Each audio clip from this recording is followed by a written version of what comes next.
সব শিক্ষার্থীদের খুব আনাগোনা দেখতে পাচ্ছি, তারা খুব উৎফুল্লভাবে একটা উৎসব মুখর পরিবেশে আসলে জাকসু নির্বাচনের জন্য আসছে। তারা নিজেরা ভোট দেওয়ার পরেও দেখা যাচ্ছে অনেকে হচ্ছে তাদের বন্ধু বান্ধবদের সাপোর্টের জন্য এখানে থাকছে, কিংবা হচ্ছে একটা উৎসব মুখর পরিবেশে ঘোরাফেরা করছে, ছবি তুলছে।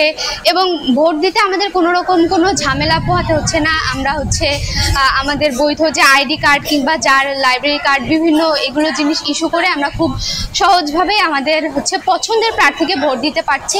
এখানে আমরা কোনো রকম দলীয় কিংবা হচ্ছে কোনো প্রভাব দেখতে পাচ্ছি না, কিংবা এখানে কোনো রকম হচ্ছে ঝামেলা পোহাতে হচ্ছে না সাধারণ শিক্ষার্থীদের। তারা সকাল থেকেই হচ্ছে নিজেদের পছন্দের প্রার্থীদের ভালো মতো ভাবে ভোট দিতে পারছে। আমার বয়স হলো প্রায় 26। আমি 2বার ভোট দেওয়ার সুযোগ পেয়েছি, কখনো ভোট দিতে পারি না। 2বার ভোটার ছিলাম আওয়ামী লীগ আমলে, আমার পাসপোর্ট। শিক্ষার্থীদের অংশগ্রহণমূলক উৎসবমুখর পরিবেশে ভোট হচ্ছে।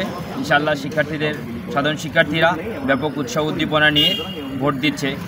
কারণ এই যে 33 বছর পর সিনেটে শিক্ষার্থীদের যে কাঙ্ক্ষিত প্রতিনিধি নিশ্চিত করার জন্য তাদের জন্য কথা বলবে, তাদের রাইটসগুলো নিয়ে কথা বলবে।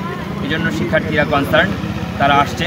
আমি মনে করি যে বিশ্ববিদ্যালয় প্রশাসন যদি আন্তরিক হন, তারা যদি চান এবং নির্বাচন কমিশন যদি চান, তাহলে ইনশাআল্লাহ শেষ পর্যন্ত উৎসবমুখর পরিবেশে একটি অবাধ, সুষ্ঠু এবং নিরপেক্ষ নির্বাচন উপহার দেওয়া সক্ষম হবে।